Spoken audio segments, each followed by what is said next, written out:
you! You're scared. And you should be. Who are we? Babes! And what do we have? Wrath!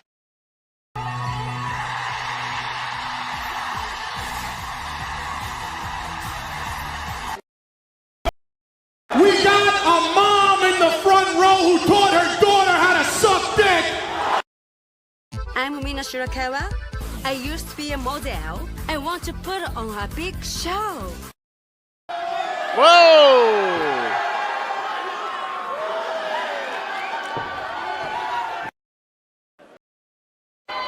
And you're only here because even the feds saw through your bullshit.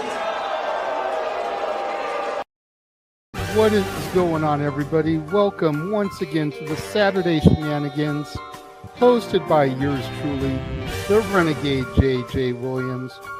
Hi, guys. Hi, guys. CM Punk drama bullshit to the side. I still consider Hangman the worst AEW champion they've had. First of all, we're going to bring in Walter Cruz. I said that as a joke when, what's his name, did his promo Monday. He said, I'm from a prestige university. I said he majored in Steiner, man. We've got the Heb man, James Hebert, in the house. I do really cool and dumb things. Bring me your turds. Right. A lot of shit going on here. A lot of fucking crazy ass shit. Where is Noah JD? Well, say his name and he appears, because we believe in Noah Foster. Fuck is this intro? It is one of those things where as fans, we do have these desires for what we want to see, but sometimes you can't always get what you want, and there are reasons you truly don't get what you want. I wouldn't even listen to this in Grand Theft Auto San Andreas. What the fuck is this shit? God, rap is whack. Like I said, never been a greater time to be a wrestling fan, and with more companies in a more lucrative spot, in a more comfortable business spot, in a sense of mind, it seems, than ever. Again, WWE is not the only one. It is not the end-all, be-all. So let's go back to the Renegade Wrestling JJ Williams to get the official word. JJ, speak! Make sure you tune in every week, because you never know who's going to drop in to join the shenanigans. Catboy is in the house. Hello, my internet family. I say if you want to make them as evil as possible, make them really mad. We have Mansfield joining the party now. What is going on, Josh? Like I told no one when we were in Cleveland, him joining JCU was just an unfortunate side effect of my shenanigans towards you, JJ. I know how it can get better, Noah. The panel chooses you. Shut the fuck up, Josh. You said that so like. We got some of the intro back. Yeah, I was gonna say. Just like how you and I had lunch together the other week. That was different. Ladies and gentlemen, the King is here. Say his name and he appears. We believe in King A-Train. There are so many believers in Joe Hendry. The only person on this panel that doesn't believe in Joe Hendry is King A-Train.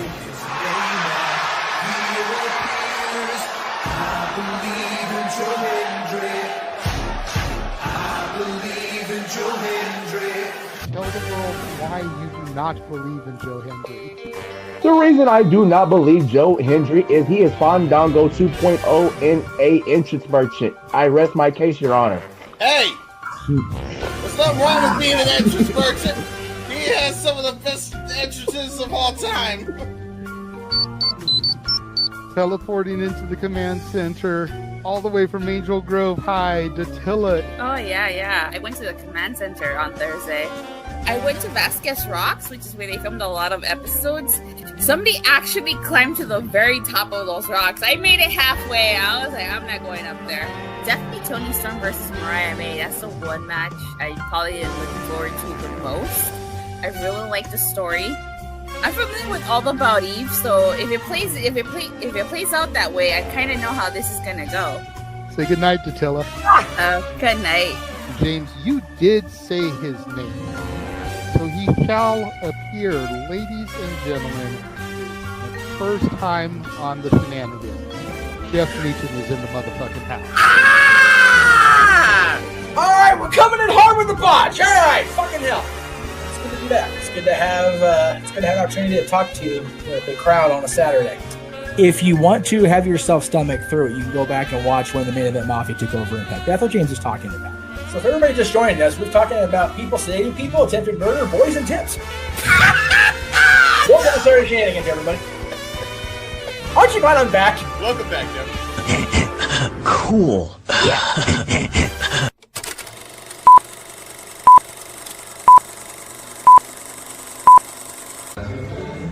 ¿Qué tal? Feliz cumpleaños, Walter, de parte del reptil más fino y la Yesca. Subscribe to Rage of Wrestling on YouTube. Póngase verde.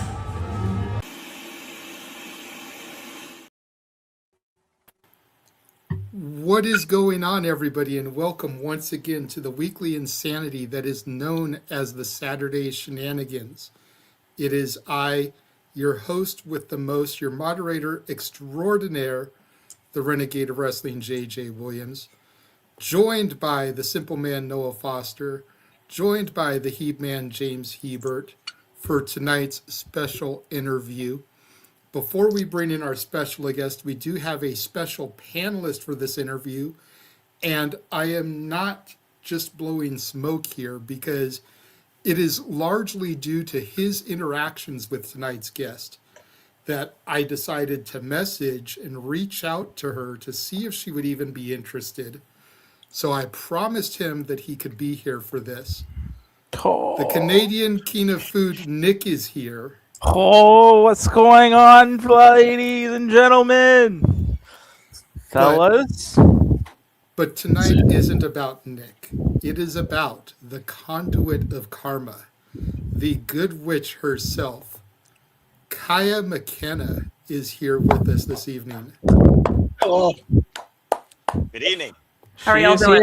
She is here. Yes, thank you for having me on. I appreciate it. We appreciate having you. Thank you for being here with us this evening. I would have worn my hockey jersey, but the problem is I would have had to take it off my setup. So I no excuses, James. You were given buddy. Notice, James. You knew. You knew the shtick. You can do it right now. Literally take it off that hanger and put I it on can't. right I can't. It's literally like taped to my. You got to do it. You got to chew through the tape. I'm gonna rip it. I can't rip it. And it's a shame too because it's such good promotion because his uncle is Gary Hebert, who has trained and taught like a bunch of hockey legends. Yeah. He's been working on a documentary about his uncle chronicling his career. Yes. So like it would be a great opportunity for him to get some shill in, but he just couldn't roll with the gimmick here tonight. Hey, listen, it's still in my backdrop. Relax. Oh my But hey, man, we tweeted out everybody in their jerseys. Come on now. You already know my stance in this situation. Yeah, I was going to say Noah's not a big professional sports fan, so he is the suit and tie gimmick. But at least me and Nick Could have done the draft day special where you have the suit and tie underneath the jersey. Come on, be the guy that would call the draft or call a game at this point as the play-by-play guy of this crazy family. But a pleasure to meet you. Yes. So, how are you doing this evening, Kaia? I'm doing pretty good. I just got to Nashville for the women's title tournament at Pro Wrestling Symphony tomorrow. I had a couple of delays today, but Mercury retrograde, it's expected. Ended up making it in safe, so no complaints. Good. We're glad that you're able to get there safe with all the snow and everything that's been going on over there. James is in Massachusetts, and Noah here is in Ohio, so they've been dealing it with a lot. Yes. So yes. Listen, what you guys have dealt with is a regular Tuesday morning for me. Okay. I was gonna say he's Canadian, so I'm over here in sunny Southern California. I had never seen snow like that until I went to Iowa for wrestling training because like DC doesn't get snow like that. Yeah, Iowa. 20 years. And I was just like, what is this? What is this? Why is it negative 26 outside? Why are frozen? Why is the fiber shattering? Like why is the stove gone up? Like the dog can't even go outside and pee because the snow is so high. I was like, and that's in Fahrenheit. We're supposed to have an advantage with it being in Fahrenheit, by the way. Like I said, guys, outdoor rinks Kaia knows all about it. When you're at the outdoor rink and you're having some shinny, listen, you're playing regardless of what weather it is. Yeah. All the movement keeps you warm, for sure. Oh, yeah. Yep. Drag the solar stove out, you'll be fine. Let's get right into it. The first question we've been asking all our guests is, how did you get into professional wrestling? Like, who introduced you to professional wrestling? You know, when was it that you discovered this chaotic sport that we love so much? I think, like many people, I was introduced to professional wrestling by my family. My grandma used to watch it. My mom, my dad, my brother, we would all watch it growing up. So it was always something that was on TV in the household that we all enjoyed. And I just continued to enjoy it through my teenage years into adulthood. It's just always a part of, like, every Monday night we watch Raw. Saturday we watch Superstars, you know, like we watch ECW TV. So now I'm making myself sound old, but I grew up in a household that really enjoyed watching professional wrestling. So it cultivated the interest in me very young. Okay. Was there a specific match or moment that made you say, that's what I want to do when I grow up? No, I think I've just always thought it was really, really cool, overarching, and wanted to do it. There wasn't like a pivotal moment. I know a lot of people do have like that one match that really did it for them, but for me, just the collective experience of watching so much wrestling over the years intensified my love for the sport and the business. And I was like, I want to do this. Why am I not doing this? I can do this. So it was. Yeah. There wasn't like a singular match that I could pinpoint. You know, it's whatever. I don't know. It's the presentation, the experience, the adrenaline rush. It's hard too, and I feel like a lot of the first impressions we get in wrestling, a lot of us are very, very young, right? So it would be hard for me to be like, oh, I was 3 years old, and I very specifically remember this Dean Malenko match that inspired me to become a professional wrestler 30 years later. It's like, yeah. Right on. Fair enough. I mean, I feel like I'm the contrast to that. I got into it very much older in life. I was in college. You know, I was the kid that always grew up talking about, oh, wrestling's fake. I don't want to watch that stupid stuff. And then my buddies in college were like, turn into Raw tonight. Just give it a chance.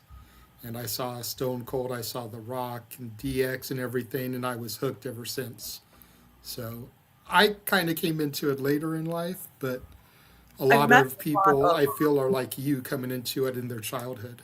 I've met a lot of girls, especially in my wrestling career, that got into wrestling not from watching actual professional wrestling, but they were very into Total Divas. So there's like a whole pocket of women who have decided to pursue this sport because of Total Divas. That was their first entry point, which is very interesting because that would not have been something that would have occurred to me. But I could see how that was like, that really put wrestling into the mainstream in front of women that would not have seen it otherwise. So that's pretty cool, you know? That was definitely. You know, reality television was at its heights at that point, and WWE capitalized with that. So absolutely, to your point, a lot of people were exposed to it the first time through Total Divas and Total Bellas. And growing up in the Northeast, like, we had a very like thriving independent wrestling scene in the 2000s. So I was able to go see like Ring of Honor shows and stuff in high school and college, and not a lot of people could have that experience. So all of these experiences just enriched my love for wrestling that eventually led to me pursuing it myself. Nice. Okay. Yeah, I've always been jealous of the people in the Northeast because, you know, they had ECW hardcore TV, whereas I had to get the TNN ECW back in '99. Like, we're in the Philly market, so we got that. Like, it was just on TV. and ROH, when it started, like, they had like the Sinclair network and were able to get ROH TV. I was lucky to see like DVDs and tape trading, you know, from ROH. I had PWG. That was the best I had. Waiting for them to come into the mailbox. I definitely remember getting Ring of Honor DVDs when I was in high school and just waiting for them to be delivered to the mailbox. Something that children these days would know nothing about. Absolutely not. No way. You had a thing called a DVD VCR player where you played a disc or a black tape. Do you realize, McKenna, there's nobody that even knows what a freaking Blockbuster is anymore? That makes me feel so old. I found a Blockbuster card in an old wallet the other day. Yeah, really. Those were the good old. Listen, those were the good old days in life where you can listen. Times. renting Ready to Rumble and getting a box of movie theater candy as your friend. Oh my God, was the best, bro. It was the best time. And then you have it, and you totally forget you have it, and you wait like 2 weeks to return it, and then you go, and you have like a $25, $30 late charge fee. It's like, what? What a racket. Where?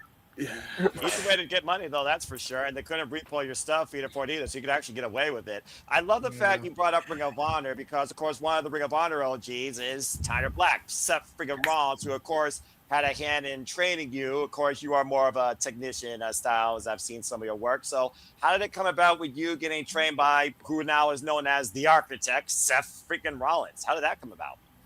I think it was very strategic on my part, in the sense of I wanted to learn from the best. And when I was looking at going to wrestling school, that was one of the top options.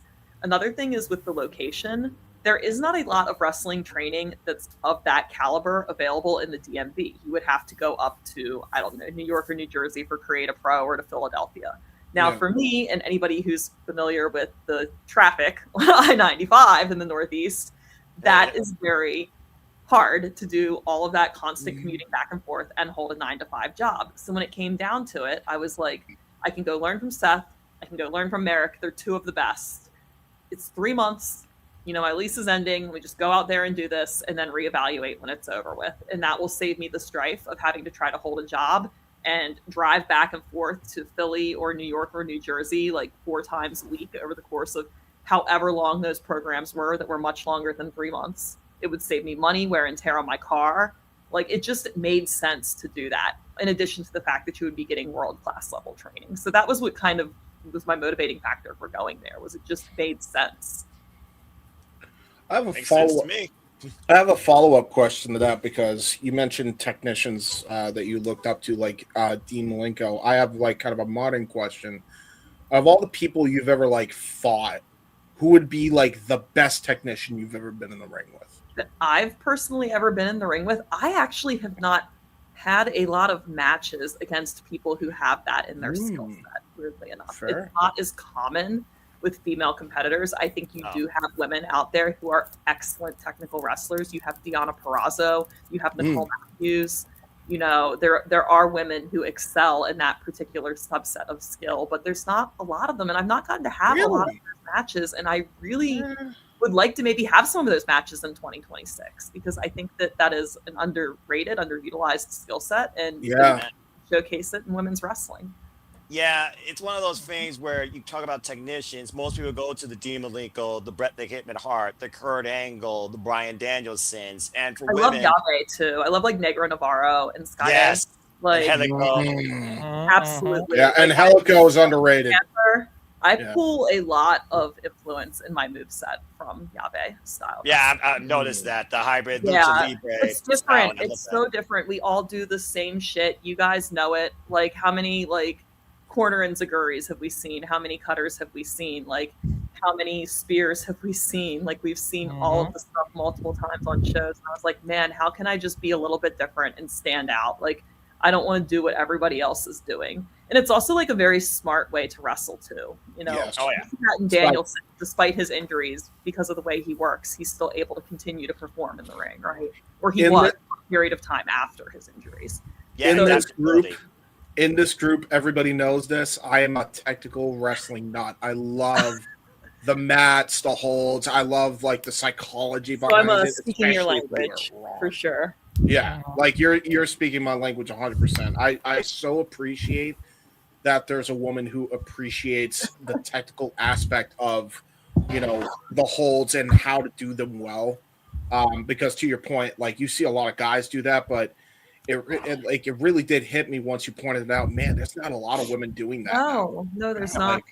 I've wrestled many skilled women in my career of many different styles and backgrounds, but that's not something I've gotten a lot of experience with, and I would really like to change that this year. Well, I mean, I really hope that for you, because adaptability is key. I agree. Well, I know Nora had she's a DC wrestler. She has a phenomenal technical yes well, right? Yes. Like, just matched recently against the virtuoso Deonna Purrazzo for the Very Pure Championship. Deonna Purrazzo is a big one. Yeah. Oh yeah. I mean, we just said that different opponents. I know we're gonna touch on Pondomania Podair Mania, sorry, in May in the spring. But you have tomorrow night. You got Pro Wrestling Symphony. You got your match with Nixie XS. How are you feeling going into there? And what's it been like working with Connor and Rory from that team? Well, they're phenomenal. I'm just going to leave it. I'm going to start with that. Like, Connor and Rory have been great to work with. They're very professional. I love their vision. I love what they're doing with their company. I love the way they book their cards. They're so diverse and they're so creative, and they have so many different types of performers and matches. And honestly, this is going to sound insane. The shows are like always 2.5 hours, and I'm here for that. I don't want to be at a wrestling show that's 4 hours long. I feel that. I'm on some of these shows that go very long, and it's just a lot. So I really think they've hit a sweet spot with how they're structuring their product and incorporating the musical aspect as well. So they are phenomenal. Can't say enough nice things about them. As for Nixie, here we go. I've had a couple go-arounds with Nixie at this point in my career. We keep separating and coming back together.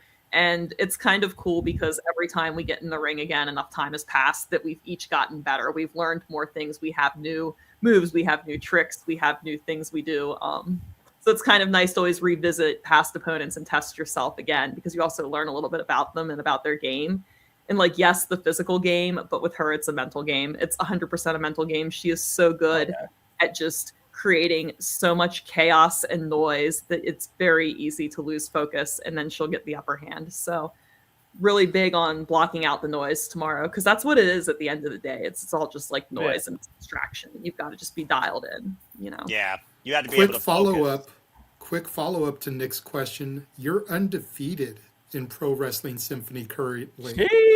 Are you worried at all at Nixie ending that undefeated streak?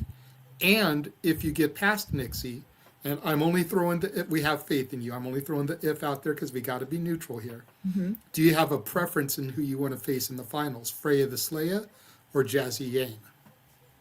First off, I'm not really worried with getting through this round with Nixie tomorrow. I am confident in my ability. I've done the work. I know what I'm capable of.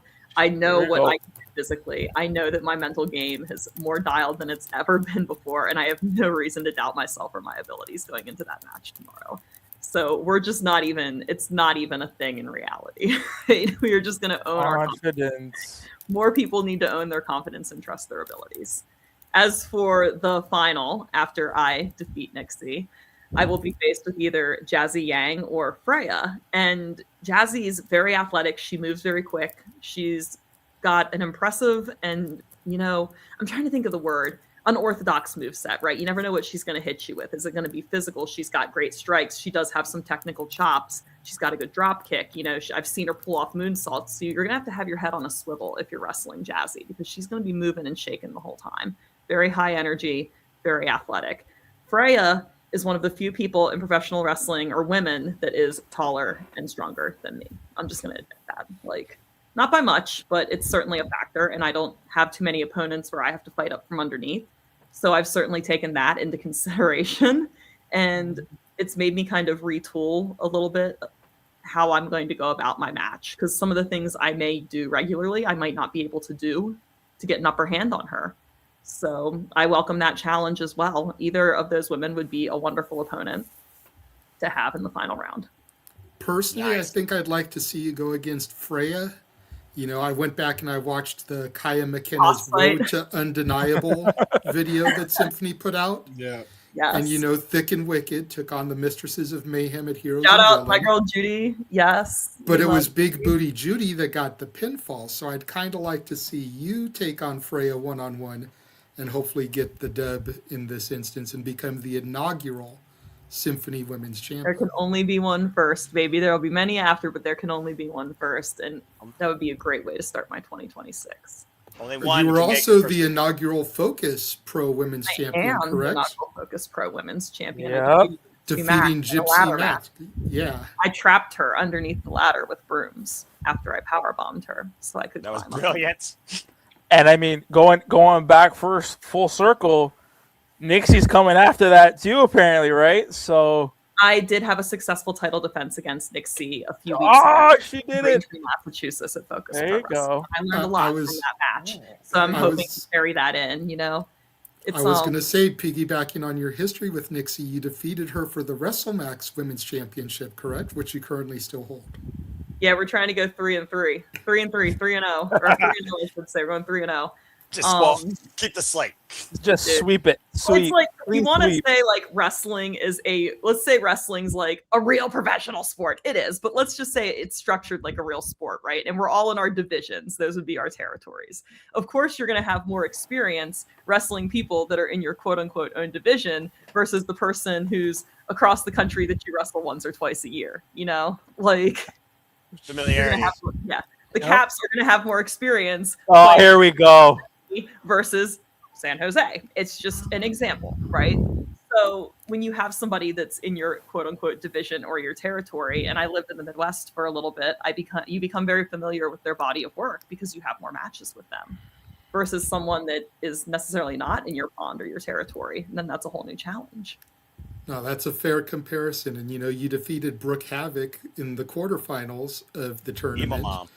The only good thing to come out of San Jose, because the Sharks suck. Sharks are going to be a crab lagoon here in like 3 years. I'm convinced. They're going to be scary.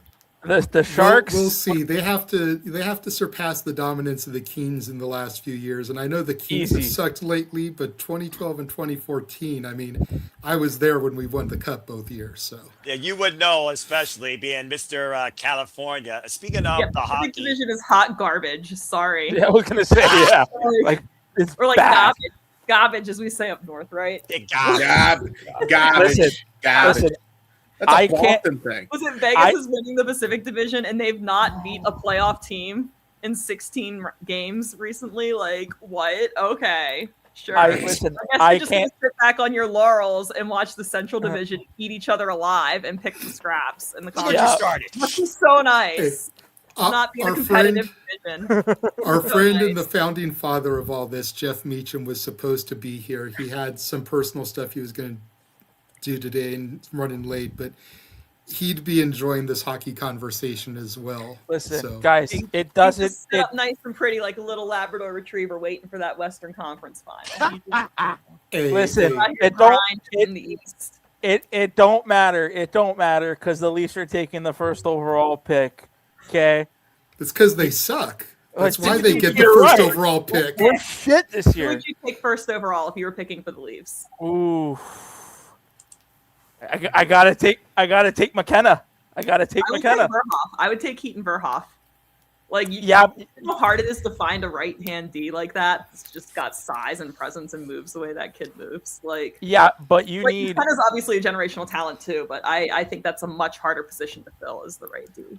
I think that's what I play. You're right. I gotta say, we're speaking such a foreign language to Noah right now. I was like, what? No, I'm learning. We're all speaking and we're all making sense, but all Noah's hearing is like the adults in Charlie Brown. He's hearing wah wah wah wah wah wah wah. Okay, first off, you know how much storytelling matters in professional wrestling, but like all sports, they have all those great voices that do send to the game. Just because I don't know about it or not invested into it doesn't mean I don't understand it. But that being some of the whole hockey thing, would you consider hockey a peaceful outlook outside wrestling, like a way to recuperate and stuff like that?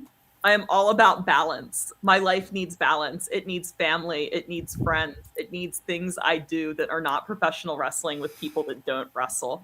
So hockey is very, very important for that. And I think that it makes a better wrestler to be balanced, because if you're so lost in the sauce, you're just going to be miserable the entire time. Like, you've got to be a healthy degree of checked out to be successful and grow in this business.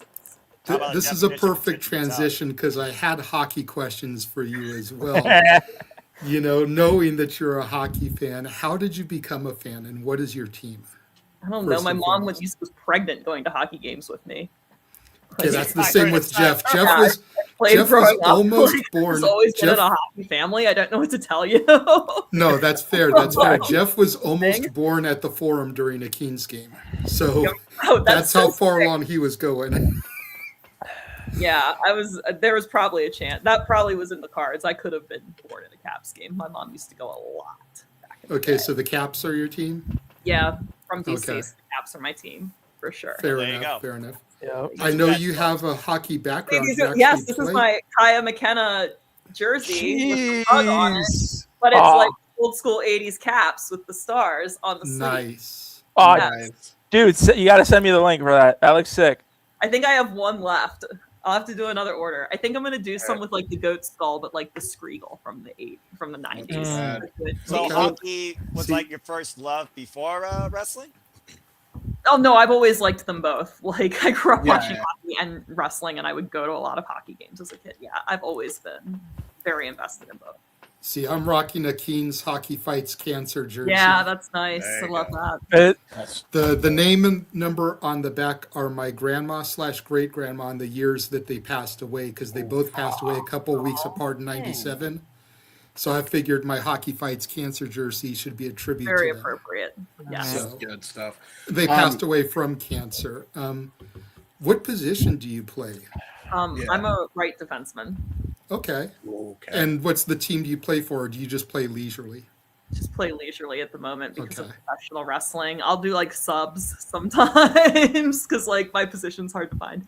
But- JJ, if you only knew the apples and the goals that she's been getting on Tuesday nights. I follow It her. I depends. see the It really posts. depends. Sometimes it's like one of those nights where it's just like I'm a body because like I have size. Like when I play with women, I'm 5'9" and 170. So then you add like 2 more inches on skates. I was gonna say you're like 5 Easily. Like for me, it's just like, okay, like I'm up the right side. I could just get my body between the person and the puck pretty easily. And I'm a decent skater, so that helps. But like when I play with men, I'm small. I'm like an undersized winger when I play with men. See, you're 5'9", I'm 5'10", so we're about the same height. Shoot. Okay, so like it's tough when you play men to play defense and be small like that, especially as a girl. Yeah, you need that size. Yeah, I think defense. I think you need a barrier to the goal, and that just applies. With Well, a lot of it is, just positioning, and it's weird. So I don't want to like simplify hockey super simple, but when you're It's not simple at all. It's not. It's not. It's weird because it is, but it isn't. It's very nuanced, right? So If you're a good balancer, it's simple. Listen, If I would like, fall get the on my puck, hands. get the puck, right? You're just trying to stay Yeah. hard on the puck. If you're a center, you kind of float around. You're always trying to create the 2v1 because that's the overarching point here. If you're a winger, you're up your side of the ice trying to get the puck when it's on your side of the ice and support. When you're playing D, it's like you are more like anticipating play and react, like not as much reacting to play, but like anticipating and kind of trying to dictate the pace of the game, because the best defense is when you're not actually playing defense. That's how you know you're doing a good job playing defense, is if you're not actually defending in your center, right? You gotta, when you're back there, you got to move that puck, regardless. Oh yeah, you just got to get a breakout. Oh, yeah. You just have Oh, to yeah. get a breakout. But a lot of that is just like knowing the positioning. There's a lot more like nuances to playing defense, and like the whole concept of gap control and like just forcing people out of the slot and angling them out so they can't get a lane to shoot. It's more like cerebral. Like I don't think dumbass people play defense for the most part. Like every once in a while, you need a big body because you need someone to protect someone who's really good. But like your best defensemen, like they're not stupid. Those guys are like totally cerebral. They're not just out there chasing a puck like a golden retriever. It's a whole different game.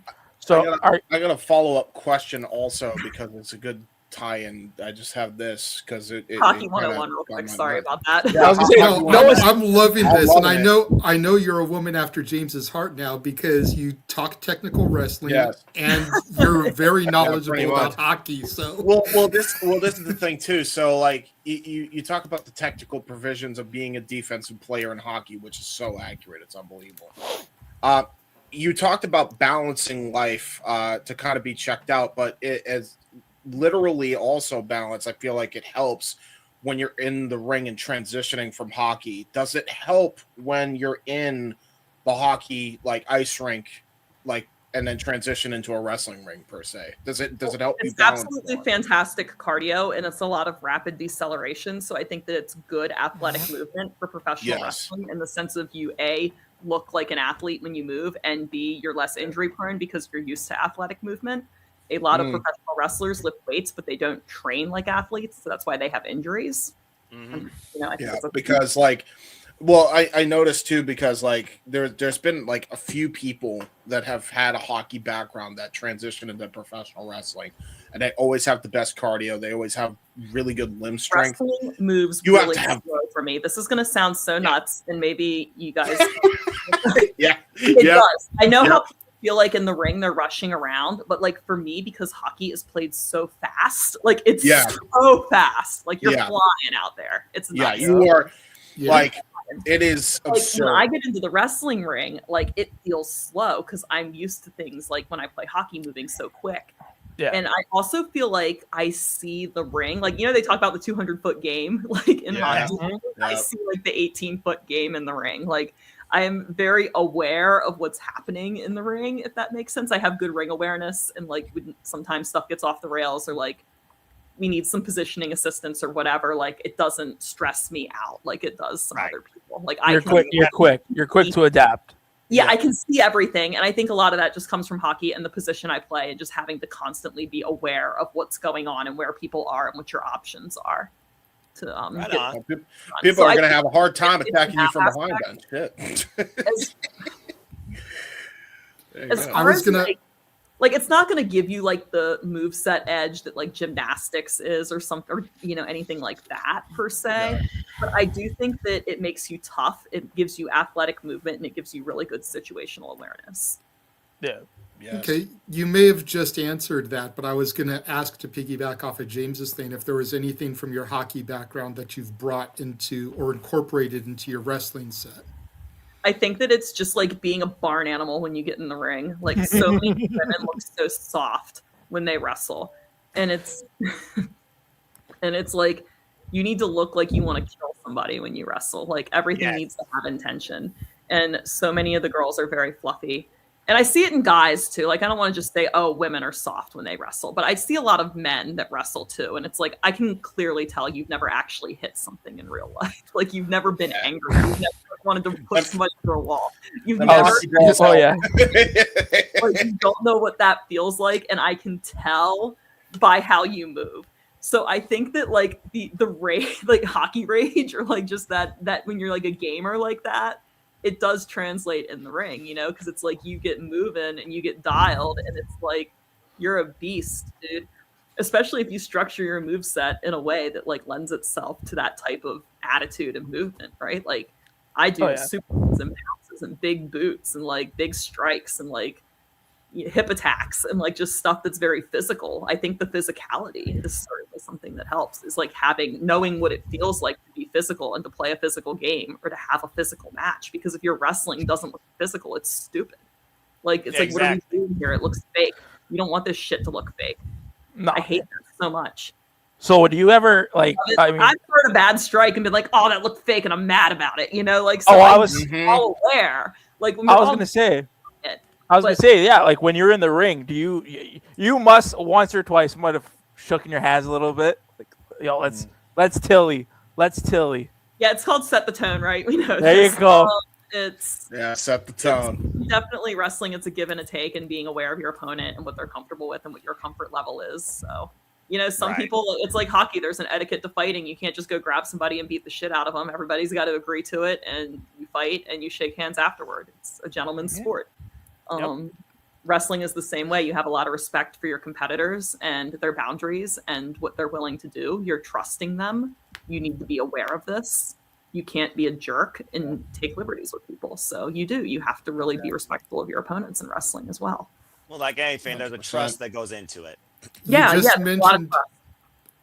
just mentioned your hip attack. I think our buddy Walter in the chat just came up with a great name for your hip attack. I don't know if it already has one. Jada Parker calls hers the hypnotic. Call yours the breakaway.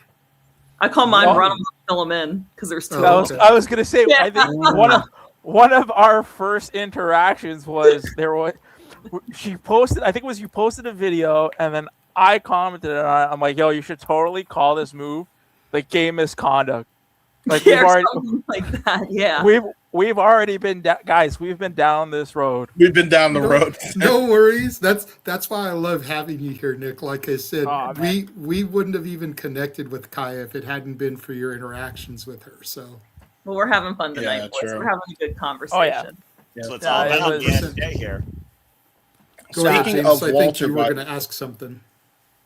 Yeah, speaking of Walter, he also asked us a little bit ago. Are you also a fan of women's MMA at all?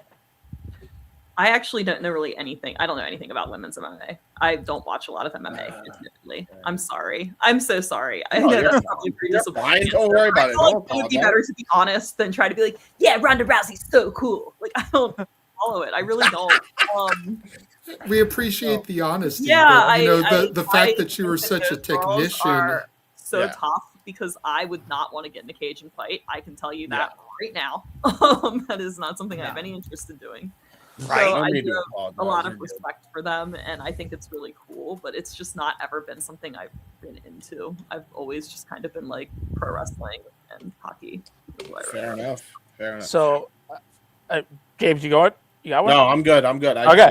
So, we know that you have a couple of different monikers. I know that we've where did the whole witching and the whole wizard kind of witch gimmick come from? Like, where did you kind of how did that begin? My family are witches. My aunt is a high priestess. She was actually the one who came up with the moniker, the Conduit of Karma, for me. So I was trying to figure one out that was like unique but sounded nice and went with my gimmick. And she said, you have to think about it like the karma flows through you. You know, you restore balance. If somebody's acting up, you know, you're the one they're going to have to answer to. So it's like a fun way of like karma flex. So Harry Potter got nothing on you, eh? No, I'm not a Harry Potter fan either. I'm just disappointing people left and right. I'm not a Harry Potter fan. It's okay. Like, I got through the first It's movie, okay. and that was I it. read Harry Potter. I'm not obsessed with Harry Potter. Listen, I now I feel like it's big. Why does she need to read Harry Potter when she's already a better wizard than Harry? I mean, come on. Well, here I am throwing out wizarding. I was, dude, when we were tweeting out the show, I turned to the missus. I'm like, I gotta say something Harry Potterish to kind of like throw it out there. And now it's like, shit. It's like you would have had better luck going with the Sanderson sisters from Hocus Pocus. Yeah, we do like them. I went to the Hocus Pocus house in Salem this year, and it was awesome. It was nice. That must be quite nice. It was incredible. Yeah, I love to read. I'm a huge bookworm. I love to just lay in my bed and read, and I like to take naps. I'm not a very exciting person. I'm very I love low-key. that. I'm a simple I love to person. sit outside That's my and like best listen friend. to birds. I don't do anything crazy in my spare time. Well, you gotta have some sort of But- downtime with the adrenaline rush that hockey and wrestling gives you. So rest. Yeah, mental and game is reading. so important. You have to be dialed mentally to be good at anything. And if you're just Exactly. constantly, like, honestly, that's why social media. Like, I use it. I interact with my fans. I post pictures. I post where I'm gonna go. But like, I don't get involved in social media because all that shit's just noise that distracts you. It's noise. Like, you can't pay any mind to it. Preach. I read like an article on Sportsnet that like Mitch Marner used to read what people would say about him on Twitter, and I'm like, are you insane? What are you Dude, doing? he's a plug. He's a Boy. plug. Never But, like, mind. We don't like that guy anymore. It speaks to my point of being like, what the fuck is pardon my French, is wrong with you? Like, you can't let this noise get into your headspace like that. And like wrestling is the same way. You can't let this noise get into your headspace of these insignificant people. Like, you need to go out there and be confident and do your thing. Like, that just blew my mind. That's that caliber of an athlete. Well, look where he was playing before Vegas, right? You need to have that mindset because up here we're ruthless. Oh, We I know. are- It's like what Philly is to football. I know. Oh, 100%. And if our team, I'm well aware. Like Like, they like throwing I- dog shit at his house or something like that. It's I think there were stories where people were legit. I know his car got stolen. what? He stole his car? This poor guy. Okay, so it was before the playoffs started. Sorry, He my was- laptop's dying here. Hold on. No, all good. No He worries. was at the movies and his car got thiefed right in the parking lot. Jeez. So yeah, dude. But that's the market. Like again, going back to hockey, that's the market. That's the Toronto market. If you don't have that thick In skin, wrestling, I would say that's like Chicago or New York City. I'm not. Yeah. Even, I Oh, always yeah. tell Probably people, accurate. if you can wrestle in New York City, you can wrestle anywhere. UK too. literally can UK wrestle too. anywhere.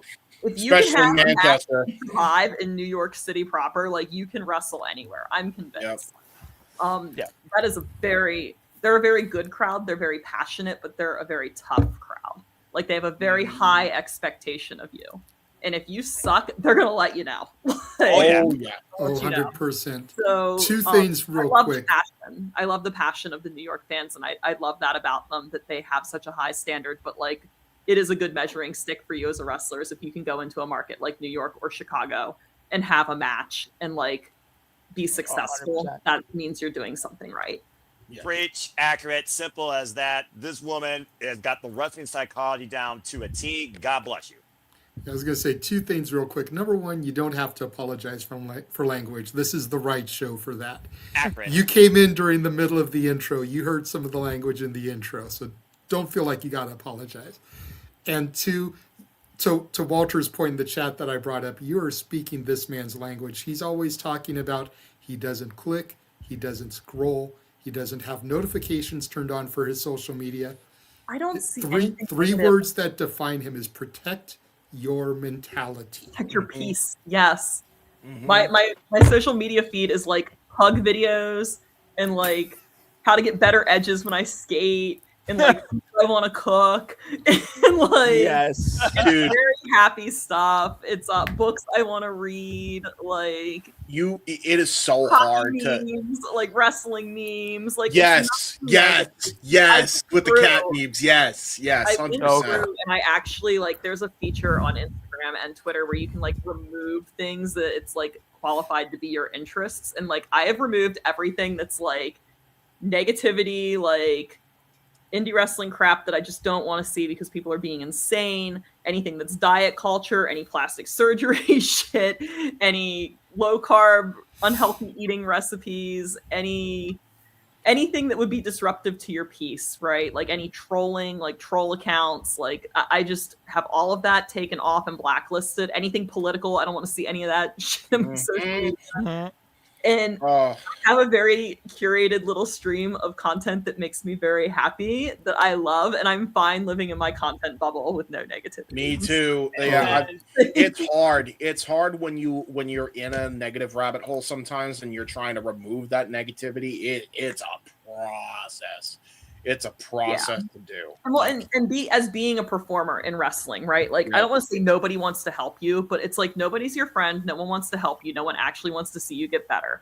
Like, so you have to have really good boundaries with what you let people tell you and what you take in, you know? Especially when it comes to getting feedback or like seeing how people react to things online. Like, you have to have boundaries with that, because comparison is absolutely the thief of joy. It will stifle your growth. And you're responsible for your own development in that sense, right? 100%. So I definitely think there's something to be said for like tuning out the noise of social media, but also tuning out the noise of everybody in this business who has no intention of actually helping you or reciprocating. You just have to be able to like, you know, not give into that and just remove the destructive criticism. Or honestly, like Alyssa Liu, right? Like her mentality is so big right now, right? That she's doing this because she loves it, right? She loves figure skating and she wants to do it on her terms. And I think that there's a lesson for professional wrestlers in this as well, as you should do professional wrestling on your own terms. You should do the gimmick you want to do, not what you think is going to get over or what someone tells you to do. Do something you want to do. Who cares if there are 12 people already doing it? Do something that you enjoy. Use the music you like. Do the moves that you think are interesting. Please use psychology, but do the moves you think are interesting. You know, and just wear the gear you want to wear, go work the places you want to work, and like go where you're loved, where you're valued, and where you're wanted. Like, that's why I love Symphony. I love Focus Pro, you know, Shine's always good to me. Action Wrestling down in Georgia, TWE, like, it's important to just put yourself in places where you can find enjoyment in this business. So where you truly are happy. Fun. Yeah, like what you love. Seriously. I am going to recommend real quick an Instagram page for you, since you talked about your love for reading. Yes. Feeling.booked. That is Nick's wife's reading Oh! page. Yes. Oh my God, it's not her Goodreads. That, honey, he's getting his wife's attention. Let her know that she's getting shilled for it now. But yeah, Feeling book. Feeling.book. That is her. Follow her. I love this. You just I gotta need to follow. start telling me books that aren't hockey romance because I feel like hockey romance has really blown up with Heated Rivalry getting so much attraction. Don't And, like, try it. Don't get her started. Don't get her No, like, started. I actually really enjoyed that show. I thought it was great, but I don't want to sit and read like a bunch of like, hockey romance novels. Like, I just, I guess, like someone who plays, like I'm like the hockey's not necessarily here. You know, actually, I'm gonna say something so horrible. Do you know what it reminds me of when you read those types of like books? It's kind of like when you watch porn and there's like the pizza guy or the plumber and that's his job. Yeah. It's like, oh, he's a hockey player, but that's not why we're all here. What? So Noah just smiling and nod. Like in the 90s where like everything had like, you know, oh, the neighbor next door coming over, oh, the plumber or whatever. And it just reminds me a little bit of that. Like the hockey is just so secondary. But because I like hockey, it's always in my feed, right? Because it's so popular right now. You know? The books that she reads.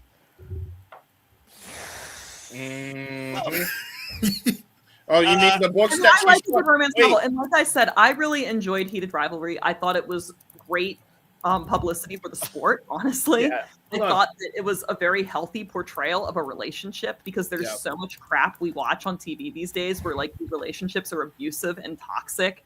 And it's like, it was nice and refreshing to see something with a happy ending where people valued each other and their space and their time and their love. Like, I'm going to just say that. Like, I feel like there's so much crap that's just awful on TV that people consume. And I was like, wow, this is like super wholesome. And it's great.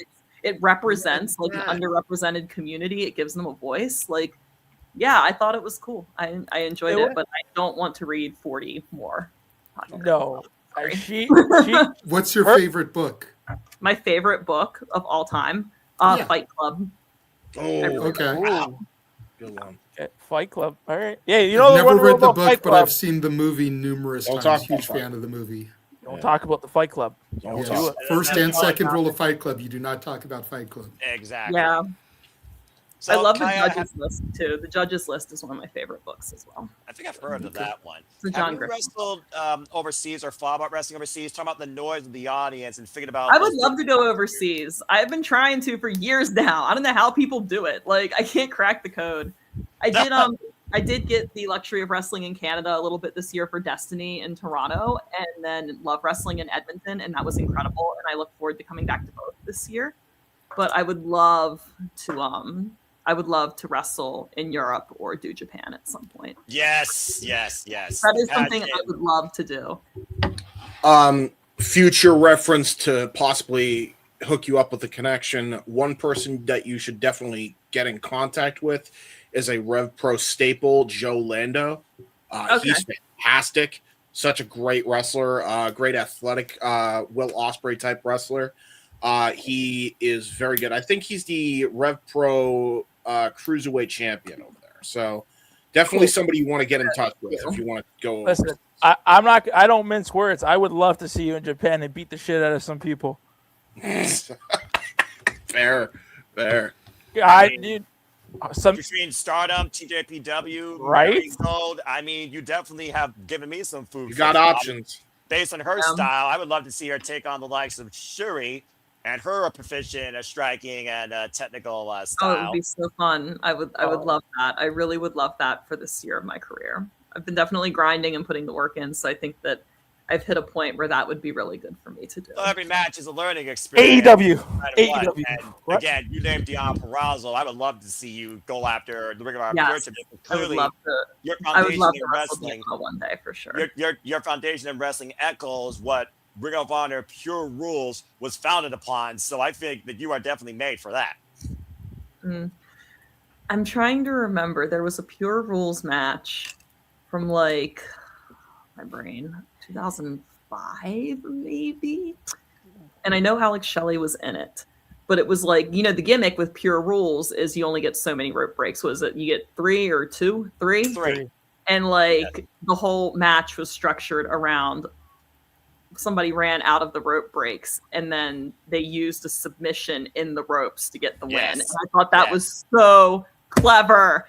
Clearly, I remember that. it 15 years later, or 20 years later. I still remember this one match. I can't. And they do it now still in the Ring of Honor division.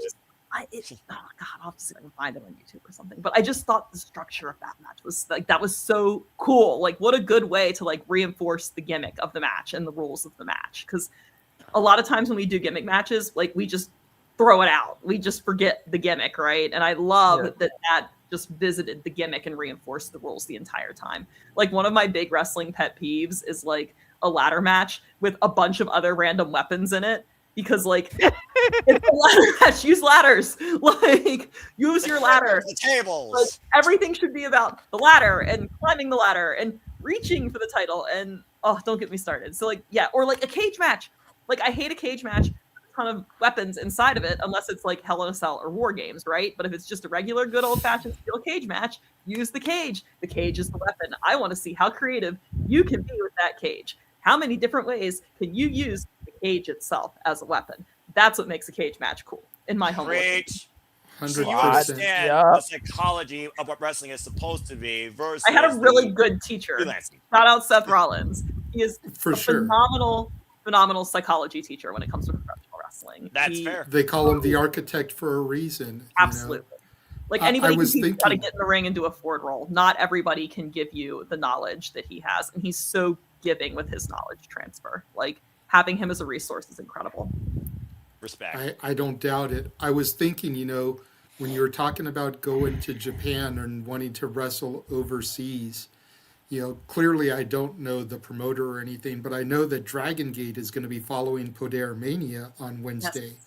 Maybe you can talk to the promoters of Dragon Gate, and if they enjoy your match on the Poder show, maybe try to use that as a liaison to get into Dragon Gate. I mean, Marcus Mathers just did that recently, actually, too. Yeah, he did a 2-month tour for them. Just got back.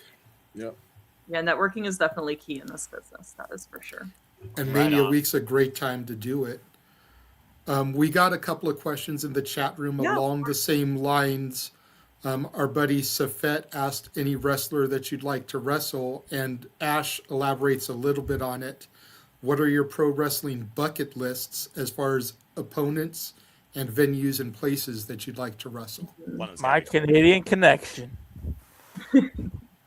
I would like to wrestle in some more places in Canada for sure. I would like to do Vancouver. I would like to do the Maritimes. That's something, they have a lot of wrestling up there, and I would love to like go to St. John's or something and wrestle. Like, that would be cool. So that's like a random bucket list thing. When I went to Canada, someone was telling me about that, and I was like, I bet that's really, really fun.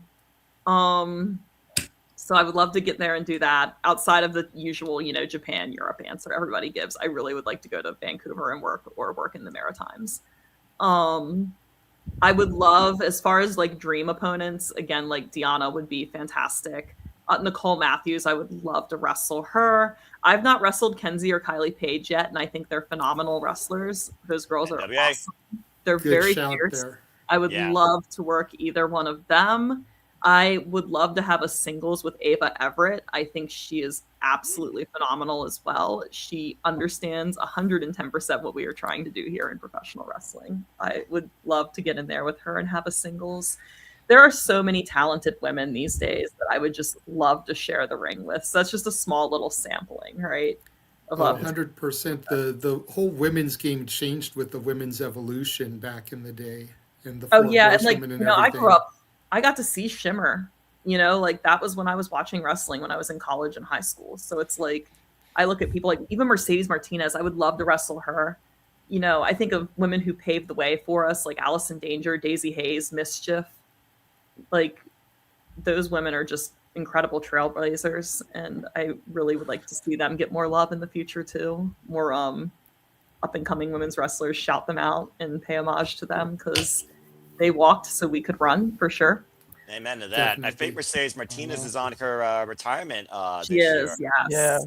Yeah. Maybe a future focused pro title defense there. There you go. There you go. Here we go. Well, I mean, follow up to that. I mean, how do you, being somebody that's in the business, how do you feel the state of women's wrestling on the independents now is, and what do you think, if there is there anything that, as a collective, you guys can maybe, bring more or do better in or something like that? Like, how do you feel the state is where it is now? I think that there's a lot of people, there's like very few veterans. There's a huge influx of women wrestling now that are very young, which is good that the sport is more accessible to younger girls. That's awesome. Oh, yeah. And then there's a lot of people in the middle, like I'm just somebody in the middle. And I really would just like to see more places have more than one women's match on their card. I think that there is something of value there. If you see a girl or a woman out wrestling and she's booked once every weekend, that bitch is hustling. Because if you're a guy, you can do the bare minimum and work every weekend. No problem. You can go to any show. If there's, let's say there's 8 matches on the show, 7 of them are men's. Even if they're all singles matches, that's 14 potential slots for a man versus 2 for a woman. Make that 1 because that 1 slot is probably filled by a local girl. So you have 1 shot. And then you all get cycled through because everybody only runs 1 women's match on their show. So like, oh, Kaia, it was so great to have you. Like, we'll be in touch in 4 months. Whereas if you're a guy, you get used every time. So I would really just like to see more space created for us because we're here and we're good and we're valuable. We're fierce competitors and we take up space and we deserve to have those slots just as much as the men do. Equality does not equal equity. Yeah. I would like to see more women's matches just in general. To add to your Not even at like the bigger level, just all indies. Like even like the smaller, the mom and pop indies or like the middle tier indies. Like you can do this too. Like it shouldn't have to like be a hustle to get booked every weekend as a woman. Like you have got to really grind. If you are getting booked every weekend, you're doing something as a girl because it is very, very difficult to keep that kind of schedule. There's just not spots. There's talent. There's plenty of talent. There's just not spots. You know? That's the other thing too. Like we have 3 companies that have at minimum 2 singles titles, and a tag team division now with titles as well. And exactly what you said is there needs. I feel like the indie scene in that regard actually has to catch up with what the mainstream is doing. And I get that not every promotion can support a full women's division or support having a women's championship. But that doesn't mean you cannot have women's matches when the opportunity presents itself. Especially with so much talent working these days. Yeah, I like Game Changer because if they don't necessarily have a women's match, they'll have intergender wrestling as well. So that gives more spots for women to get a shot on the card. Literally tonight on the Game Changer show, we saw Rachel Armstrong, who we haven't even seen in forever, wrestle. And to your point, I think again, we need more independence to book these women across the board, right? I think if you do it, does it better than anybody else as far as territories doing it are concerned, because you have promotions like TWE, which has multiple women's matches every show. Symphony, multiple women's matches every show. PWF in Coastal Carolina, multiple women's matches, intergenders, scramble, tag, every show, every card. Colby Carino does a really good job of involving women. Yeah, Carino's great. Yeah, Action always involves women in some capacity. Shine is still running women's shows down in Florida with tons of good talent. So really, when you look at like the territory that's doing it the best for women, I think the Southeast takes the cake. And I am so proud to like be someone who works in the Southeast regularly because it's such an incredible scene. It really is. Yeah, and I hope more independents take after them as well. 100%.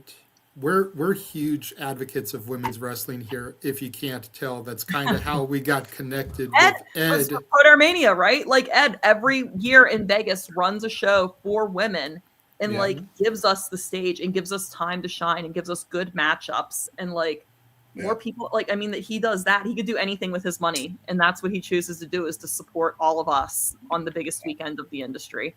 Like, it's incredible. Like, you know, when everybody's off booking all of this TV talent or these hot indie names, like Ed creates a space for women up and down the ladder to have a platform and have amazing matches. Yeah. And there's just not a lot of that anymore, unfortunately. Yeah. Like, the fact that he does that for us every year is really remarkable. 100%. That's how we got connected with Ed, is the fact that, you know, we do watch alongs here on the channel. live reactions. The man in the middle here does commentary, you know. And last year we actually did Poder Mania. We discovered it because one of my longtime friends, Heather Lynn, is the ring announcer. Yes.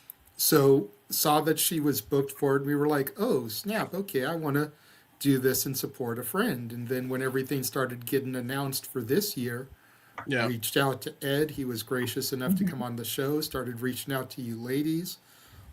Everyone that I've reached out to has been gracious enough to come on here. You know, tell me about your upcoming match with Allie at the Poder Mania.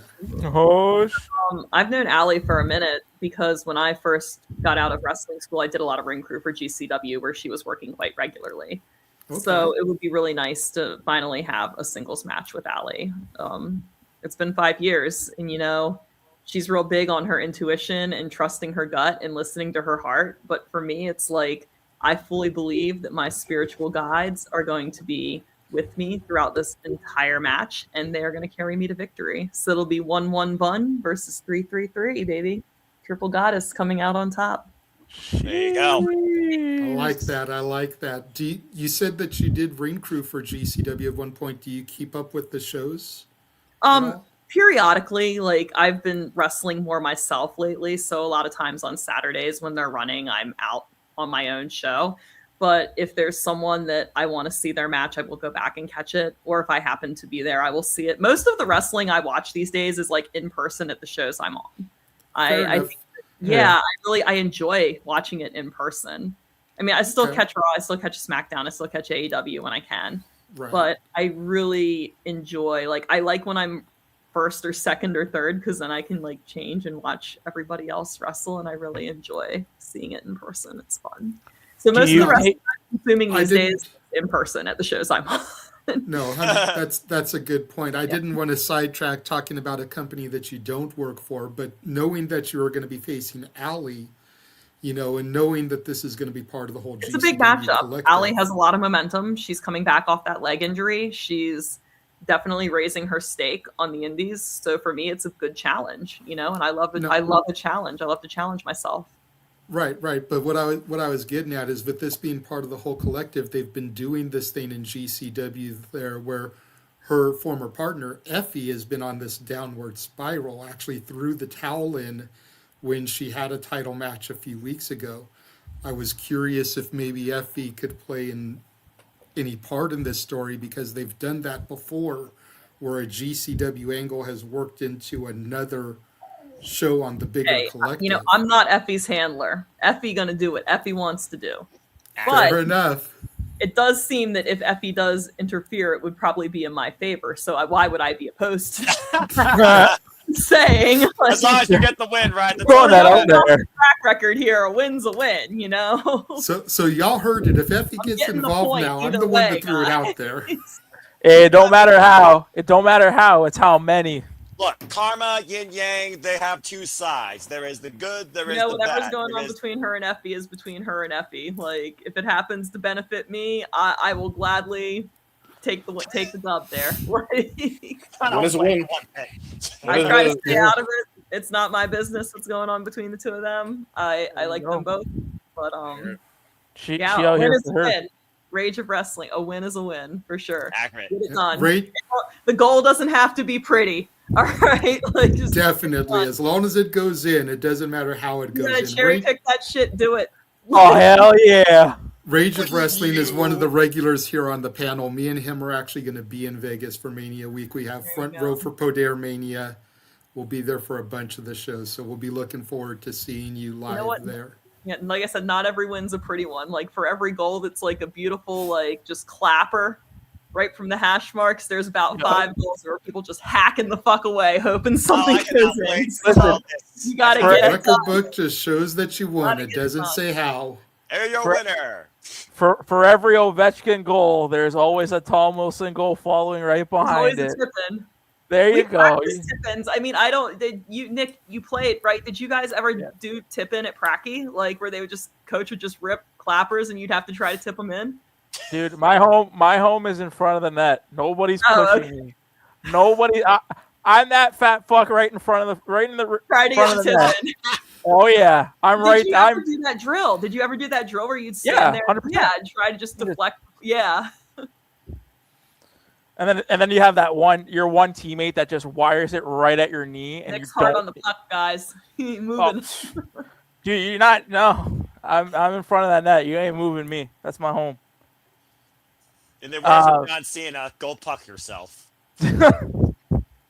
I mean, speaking of, I'm You know gonna what? Somebody's transition. got to be on the back door. Like that's such a thing. Like it drives me nuts. Like you got to have full coverage, right? So 100%. You're doing the people's Oh. work there. Kaya, right now I'm binging Shorzy. Oh, the new season was phenomenal. No spoilers. No spoilers. No, I'm not gonna spoil it for you. I am wearing my Shorzy gear tomorrow, though. Are you really? Okay. No, we've been binging that for the past week. Such a good show. Such a good show. Also, is there any? by one of the guys who did Heated Rivalry, right? So. Yeah. Is there any? I mean, D2 Mighty Ducks. Like, is there any hockey movie or hockey show that you're like? I mean, I would say Mighty Ducks because I grew up in the '90s, but Miracle hits.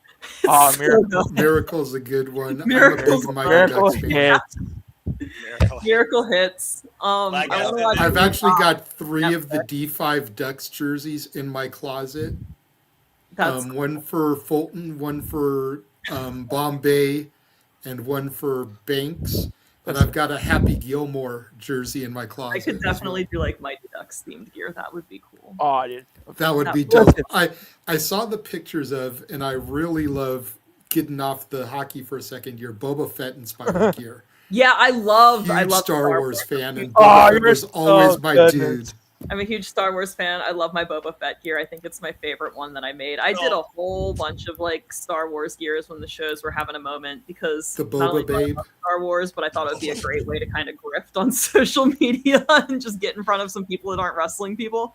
Hell in yeah. my audience. If I can make one request, please bring that gear for Podair Mania. I want to see it in You person. want to see Boba Fett? Okay, I'll bring Boba. The Boba Babe.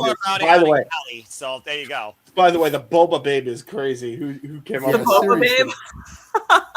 The Boba Babe. That's nuts. Me. There you go. That's I like it. All right. What else? There you I go. did, well, I did the Boba Fett. I did Mandalorian, with Gogru. I've done Captain Rex. New trailer just dropped. Sick. I can't wait. I did Captain Rex. I did a Clone Wars Anakin Skywalker gear that doesn't fit me Nice. anymore, but I did do Clone that. Wars underrated. Clone Yeah. Wars so underrated. I did a Night Sisters Ahsoka gear this fall. I didn't think I took any promo pictures in it, but I still need to do that. That looked cool. Although I thought it looked cool and I totally got it, but so many people told me I looked like a Christmas tree or I looked like one of those little strawberry candies that grandmas have. Because it was very red and like it was red and neon green like Mother Talzin, and I was like, okay, not exactly what I'm going for, but those candies are really fucking good, so I'll take it. The compliment either way. Yeah. Well, I mean, I like Christmas and I like Star Wars, so it works either way for me. Yeah, I did. Captain Rex one was cool, but I only bring it out for like really big matches. Ooh. So, Yeah.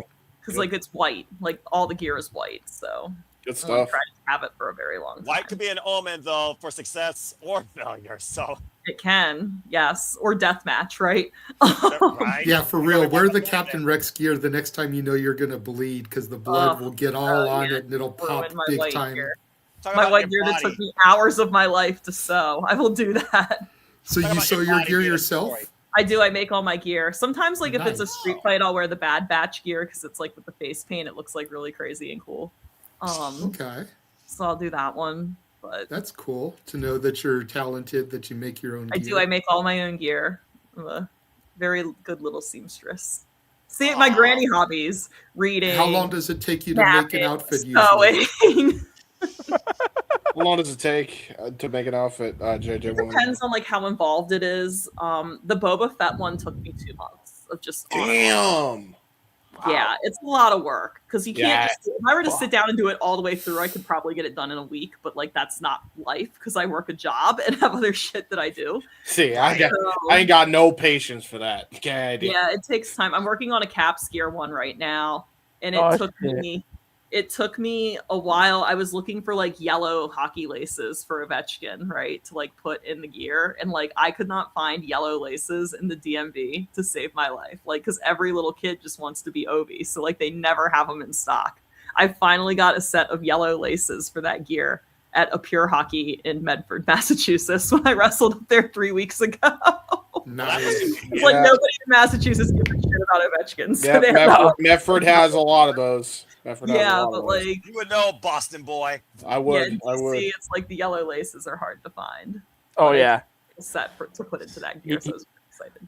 The Great 8 is an idol down there. The vibes in are DC. immaculate. Like, let's see you do a keg stand on the Stanley Cup.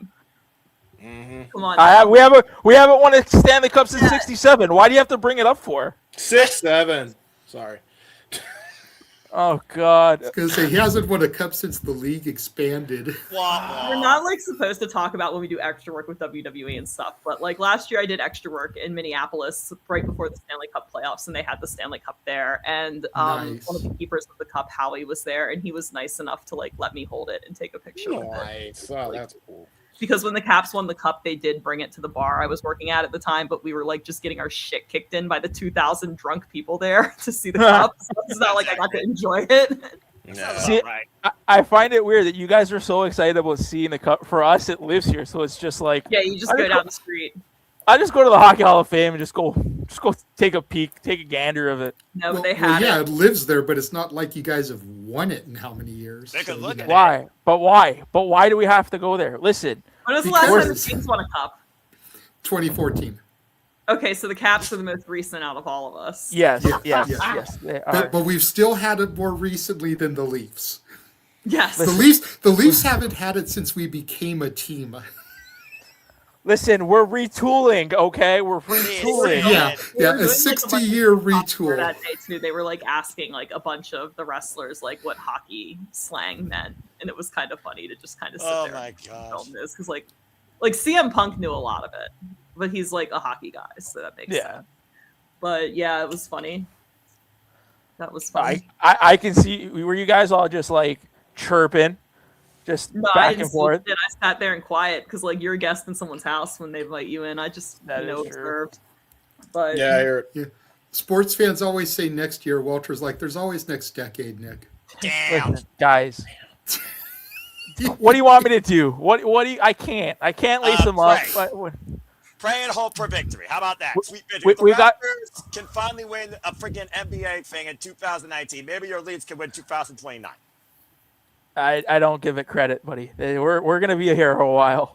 yeah, the window is closed. It blows my. I will say I do feel bad for you because there was like a 6 or 7 year window where I'm like, if they're gonna fucking do it, this is the time. And like, Dude, don't get me started. We can have a whole. We can have a whole fucking conversation. All right, so bad. His little face just got all like. just blew him up a whole different shade of red, embarrassment and rage at the same time. That's hilarious. You start crying maple syrup over here. I love maple syrup. Dude, listen. The downfall of the Leafs. The Shanna plan did not work. I spent 8 years cheering for a team that was shit and couldn't get out of the second round, okay? Sounds like At Nick's least just you made living the second round. There have been teams that have been shit for way longer and not done anything. This At is least it's not a accurate. poverty franchise. Buffalo Sabres? I don't know. The Sabres are fucking killing it right now. I know, right? I was saying, Ali knows a thing or two about that. Not Ali Catch, but formerly Laura Denise, the bunny Ali. But that being Yeah. said, Nick, keep living your bittersweet symphony, and maybe one day you'll celebrate sweet victory. I might have to be a bandwagon jumper and jump to the Caps. I might have to. Actually, you know what? I might jump to the Pens. Sid the Kid. All right, well then, there you go. Was Well, hey, Kai, you clearly have no problem toeing the line between heel and face with your character, the hockey. Hey, I will be the first one to admit that, like, yes, Ovechkin is a legend, but I do think Sidney Crosby is an all-around better hockey player. Like, I'll say that. Like, 100%. I think that's more than fair. Most people probably agree with that. Ovi, listen, Ovi is the best pure goal scorer. Dude. There's no comparison for him to anybody else.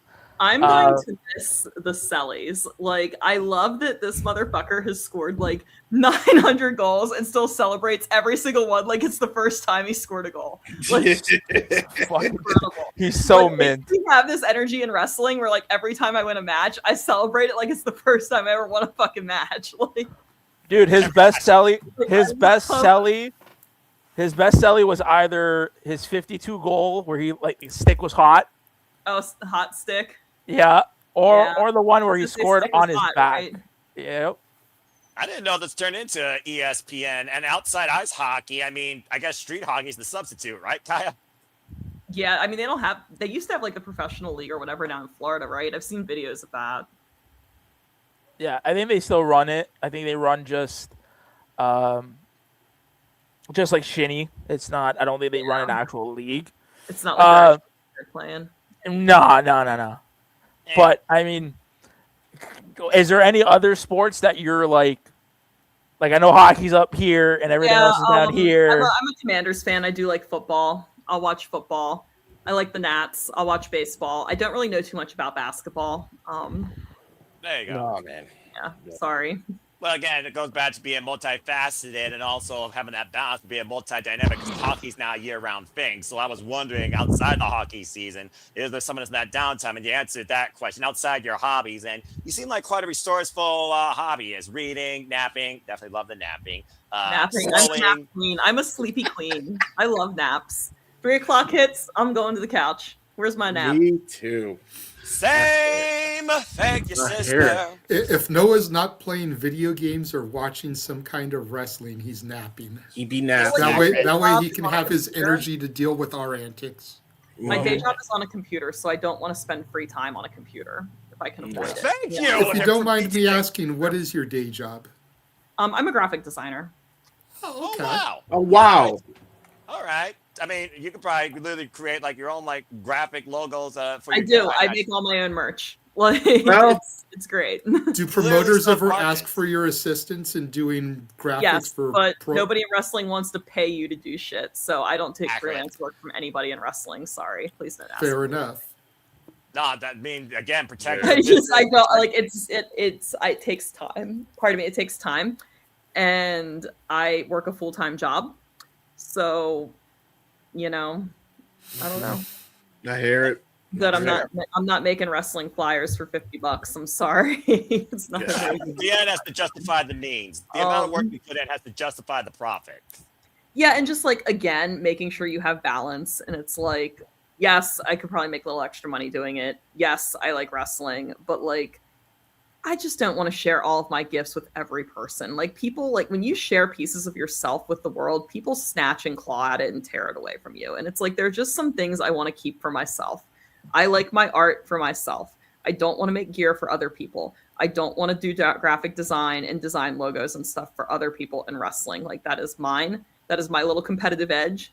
Like it's something that I enjoy. I don't want to make art like I don't want wrestling to come into my art and kill my joy for art. Like I like to keep it separate. It's my personal preference. I love that. I don't owe it to anybody to do shit for them in wrestling. Like there's so much of the mentality of like, oh, well, you should make me gear. Oh, you should design something for me. It's like, oh, should I? Should I do that for you? Like, what are you going to do for me? Yeah, it's got to work both ways. Is it like, what are you going to do? When are you going to remember this? Like, when are you going to put my name in a conversation? And the answer is nobody's ever going to. And most people don't want to pay you what you're worth. So it's just a way of protecting your peace because I just don't integrate my art with professional wrestling. Define your piece, get your profit. And that's going to be the hot clip that gets me canceled so I can go back to my normal life. I can't wait. Oh, really? Oh, we have a friend. That gets you canceled, then we have failed as an industry. I will say that. Yeah. Like, for real. Like, no cap. That's ridiculous if that happens. I know we're joking halfway, but, like, the way social media can move sometimes, that shit wouldn't surprise me. It's you have to protect yourself and, like, again, protect your peace. If you're just constantly, like, just overextending all parts of yourself to other people, who aren't going to reciprocate, like that's draining. That's not good for your energy. Like, I'm very big on my it's energy not. and protecting it, and it's special. And with being a witch, like it's something that I take very seriously. So I implore more of you to protect your peace in that way, and don't feel like you have to share every single bit of yourself with every person you encounter, especially. Amen to that, sister. Shout out to Nasty Leroy, another independent God, wrestler Nasty who's in the chat Leroy. room right now. Nasty gang. Yeah, true. Well, Kaia, I wish nothing but continued peace and happiness to you. You definitely have a great mind for the business and a great outlook on life. It's been an absolute pleasure that you have allowed us to engage in what you are, both as a person and as a competitor. And I wish you all the best at Podarmania. I can't wait. I'm so excited. It's my third Podarmania. It is. It is. I would be remiss to not ask this question. We need to. The people that are watching need to know. Here comes the question. Pre-game meal. What are we doing? Pre-game meal. Oh my god. Or post-match meal. Or post-match meal. What are we at? Has a full cafeteria on the bottom floor, and they have everything you could ever want. But they have a place that does like dumplings. I love district dumpling. I love dumplings. They're a good pregame meal because it's good carb, good meat, a little bit of fat. Yum. Right. They also have a pasta bar down there. It's almost like they knew there were hockey players upstairs because they have like this bar, and it's like you can get any kind of pasta, any kind of sauce, and then you can get like chicken parm, meatballs, grilled chicken, like potato in your pasta, like whatever. Oh yeah. Athlete shit you want. They have like gluten-free chickpea lentil pasta because I know there's some like health. Oh, that's a big thing with like the hockey guys is like the chickpea pasta and like the lentil pasta. I actually like the chickpea. I don't like chickpea pasta. My fat it, and it smelled like I was England. I was like, I can't eat this. I'm sorry. This looks, No, man. all No, that sounds so good right now. Like my they have like a lot of pasta down there. Listen. No, that sounds like ass. Listen, no chickpea pasta for me. All right, time out, food critics. JJ is calling something. I did think of one other question I wanted to ask you before we wrap you up here because I know it's getting late for you and you've got a big match tomorrow as you try to become the inaugural Symphony Women's Champion. Look at it. It has such a nice little like rainbow sheen. I love it. Beautiful title. Shout out shout out to those boys. When I win it, I'm going to have to bring it back on this show. Absolutely. But I did have one more question that I thought of for you before we wrap things up. As the good witch that you are, do you have any superstitions? I don't know. I always put my right sock or my left sock on first. Okay. Yeah, left then right.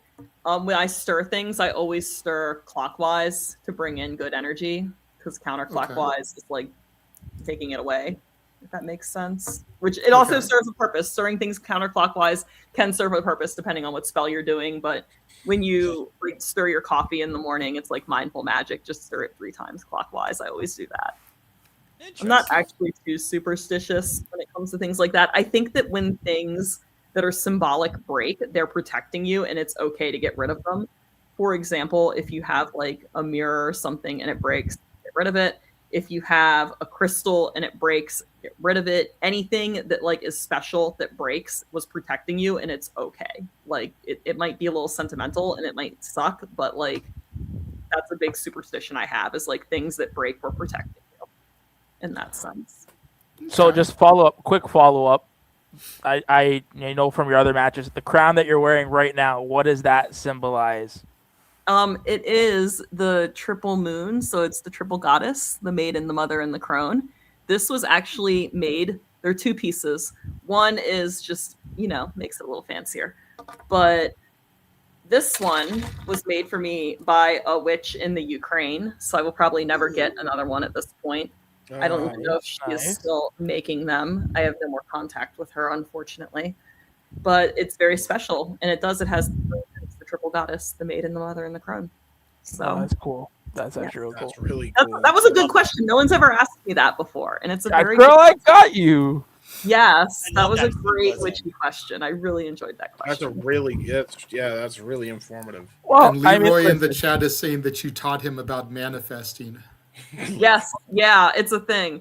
Like, it's such a fucking thing, and people think I'm crazy, but it's like when you want shit to happen, you need to like lay in bed and stare at the ceiling and think about it 100 times. There's like there's this witch technique where it's like learning to tap into, it's called your witch eye, or I'm sure like non-spiritual people probably have another fucking name for it. But anyways, it's you literally lay in bed and you have to train yourself to not be distracted, to be so dialed that you can count backwards from 100 and not get distracted or lose count or think of anything else but the number appearing and disappearing, right? Like you can't think of your dog, you can't get distracted by anything outside. Like you just got to think of like the number 10 comes into your mind and the number 10 goes away.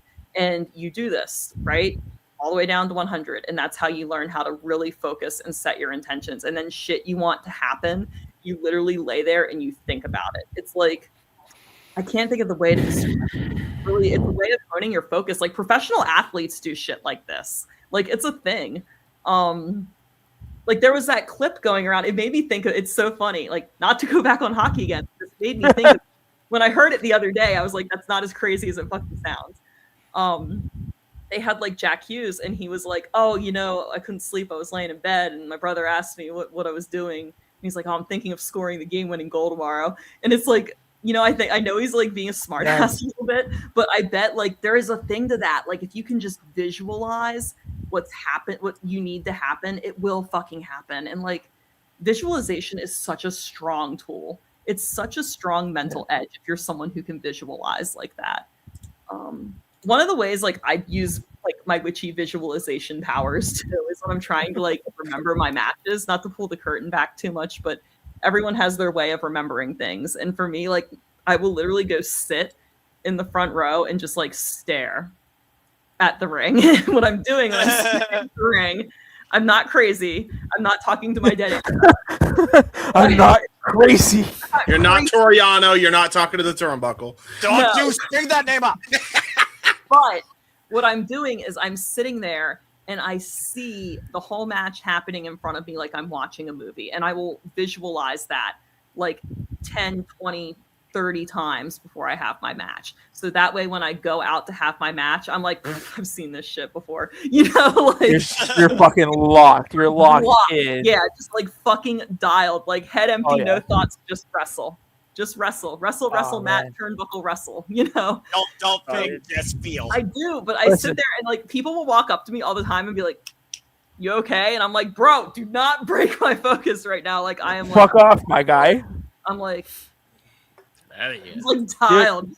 And it's a thing. I swear to God, it's a thing. Like I literally go into that zone sometimes here with these guys. They are literally been witnesses to that. Why would just lock in on what I'm watching? It's just being dialed. Like, and I think a lot of people just are they have monkey mind. They're easily distracted. They cannot set squirrel.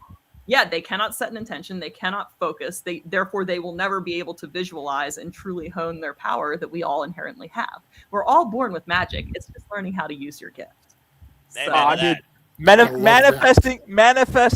Kaia McKenna, 2026 AEW. Lay your ass in bed, stare at the ceiling, and think of what you want 100 fucking times. I'm not even kidding. It works. Don't give up. Just because you manifest. Just because you manifest, it may take some time for it to come true, but it doesn't mean it won't come true. I remember when I was in the tournament for the Focus Pro Women's Championship, like before I wrestled Gypsy Mac, I remember like laying in bed and just imagining myself climbing that ladder like 100 times. I was like, I'm going to do it. This is how I'm going to do it. This is my plan. It's not going to go any other way. You know, like, and just really being able to tap into that part of your brain is so powerful. And I encourage all of you to like work on your visualization skills. Well, I don't continue to do that. Already do that. As the human brain, only 10% of the potential truly is, I think, focused on. But it sounds like you've already figured out how to get to the other 90%. So I'm very impressed. There's a book called The Psychic Witch that teaches you how to do it. It's incredible. Ooh, okay. It's one of my favorite books. Good recommendation. I mean, I don't know how long we have, so I'm going to ask, well, two things. One, you know, we have interacted quite a bit on Twitter, and that's how kind of this all happened. And JJ, I'm sorry for swearing, You're a fucking gem. You're a fucking beaut. We've had great interactions. I'm happy that we've got you here today. You can ask the boys. I was pumped. I was been pumped for this for a while. Just because, again, I know how the way we've interacted. You know, you're cool shit. You're cool shit. Second thing, Noah and myself, I think Noah more than me are big AEW people. So 2026, yeah. It's been 4 years. I would love to have another match at AEW. It is one of my goals this year to have a match on TV again. It's been way too long. I know that I had a setback with the injury and that I had to kind of Stella had to get her groove back here. But I think I'm ready. I definitely have confidence and believe in myself. And that if I were to be given an opportunity, I think I would do well. So manifest that shit. Manifest that shit. Really, I've done the work. You know, it's coming back from an injury like that is so hard. Like, I don't mean to like bellyache and whine, but it's like a shoulder injury is hard. I think it's harder than a knee injury, honestly.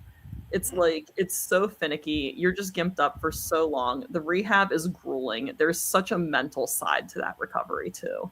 So it's like, it took me a good minute to get back to where I needed to be. But I feel like I'm a changed witchy at the end of 2026. Like I'm back to where I need to be mentally, physically. I'm at the top of my game.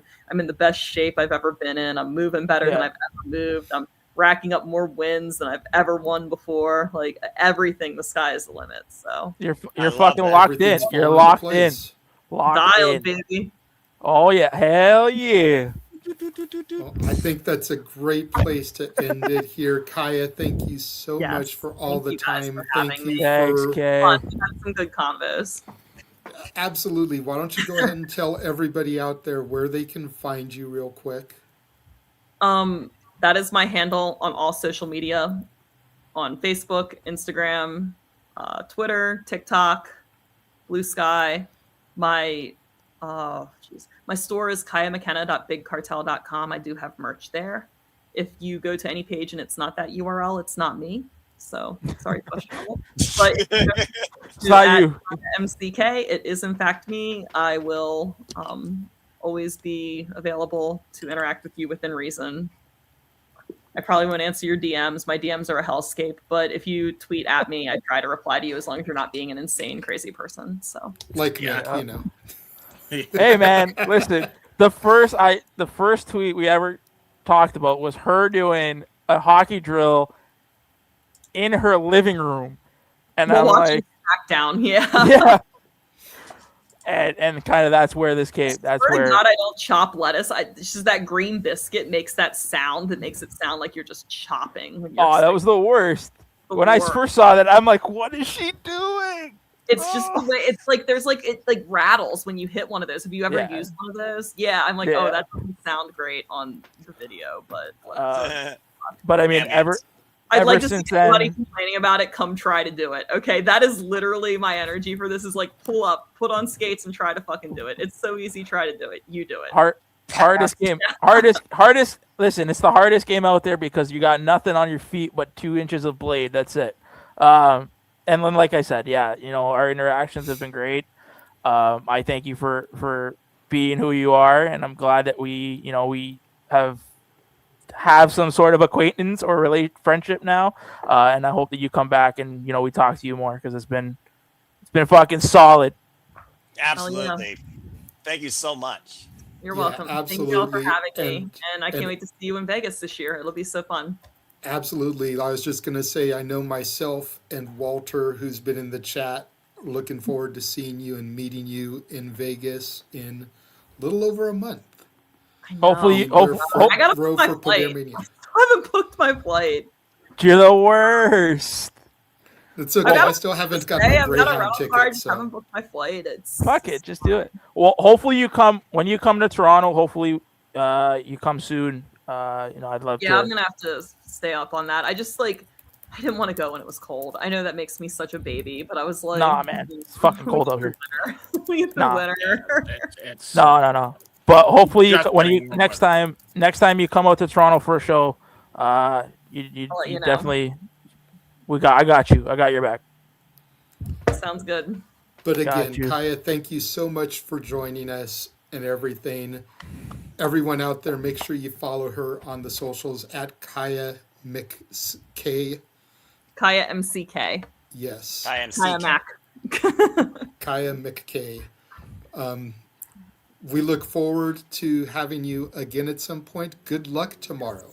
Thank you in your so match much. against Appreciate it. Nixie XS, and hopefully you will get that W and then be facing either Freya the Slayer or Jazzy Yang for that gorgeous Yes. Pro Wrestling Beautiful. Symphony Women's Championship. Become the inaugural champion. No pizzas up the middle of the ice, eh? No pizzas. For all the regular Shenanigans viewers, we're going to cut the stream here. We'll go jump into the other one, start that up, and we'll get into our normal shenanigans, as it were. Talk about the wrestling of the week. All right, Kai. All right, Kaia, thank care, you guys. again. Thanks, Kaia. Have a We'll good talk to evening. you. Bye, Kaia. Yes. Good night, Kaia. God bless you. Bye. You're We'll awesome. talk to you. We like you. Good stuff. All right, shit. Good everyone, shit, gonna boys. go ahead and end this one up. Thank you again for everyone joining us, and we'll see you guys on the other stream momentarily. Have a good one, folks.